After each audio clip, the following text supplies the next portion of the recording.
বিবাহিত মহিলাদের বিয়ের পরে ভুল করেও এই 3টি জিনিস পরা উচিত নয়। শাস্ত্রে এমন অনেক কথা বলা হয়েছে। বিয়ের পর মহিলাদের যা করা উচিত নয়।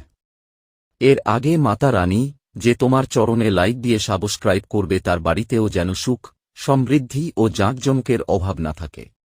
1 নম্বর, সাদা শাড়িকে হিন্দু ধর্মে অশুভ মনে করা হয়।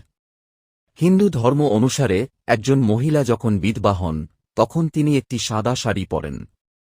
তাই বিবাহিত মহিলার কখনই সাদা শাড়ি পরা উচিত নয়। 2 নম্বর, আজকাল অনেক মহিলাই পায়ে সোনার পায়ের পাতা ও পায়ের পাতা পরতে শুরু করেছেন।